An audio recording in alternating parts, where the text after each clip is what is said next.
15 বছর পর উইন্ডিজে টেস্ট জয়, সিরিজে সমতা ফেরালো বাংলাদেশ। 15 বছর পর ওয়েস্ট ইন্ডিজে সাদা পোশাকের ক্রিকেটে জয় পেল টাইগাররা। এ জয়ে 1-1 সমতায় সিরিজ শেষ করল বাংলাদেশ। প্রথম টেস্টে 201 রানের বিশাল ব্যবধানে হার, তাই বাংলাদেশের সামনে দ্বিতীয় ম্যাচে জয়ের বিকল্প ছিল না।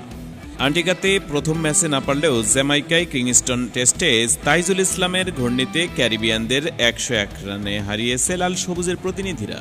15 বছর পর ওয়েস্ট ইন্ডিজের সাদা পোশাকের ক্রিকেটে জয় পেল টাইগাররা। এ জয়ে 1-1 সমতায় সিরিজ শেষ করল বাংলাদেশ।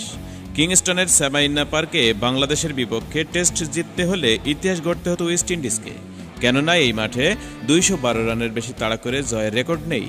এবার উইন্ডিজের লক্ষ্য ছিল 287 রানের, তবে তাইজুলের ঘূর্ণিতে দ্বিতীয় ইনিংসে 185 রানে অল আউট হয়ে যায় স্বাগতিকরা। যদিও দ্বিতীয় টেস্টের শুরুতেও বাংলাদেশের নড়বড়ে ব্যাটিং, মাত্র 164 রানে অল আউট।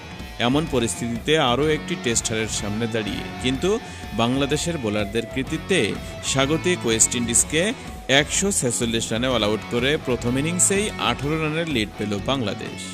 এরপর ব্যাট করতে নেমে ব্যাটাররা মোটামুটি দৃঢ়তার পরিচয় দিলেন। সাদমান ইসলাম, শাহাদাত হোসেন দীপু, মেহেদী হাসান মিরাজ ও লিটন দাসের পর জাকের আলী অনেক। বিশেষ করে জাকের আলী অনেক দারুণ ব্যাটিং করলেন। তার 91 রানের ওপর ভিত্তি করেই দ্বিতীয় ইনিংসে 268 রান হলো এবং ওয়েস্ট ইন্ডিজকে জয়ের জন্য 287 রানের বড় লক্ষ্য বেঁধে দিতে পেরেছিল বাংলাদেশ। 15 বছর পর ওয়েস্ট ইন্ডিজের মাটিতে তাদের আবার হারাতে পারল বাংলাদেশ।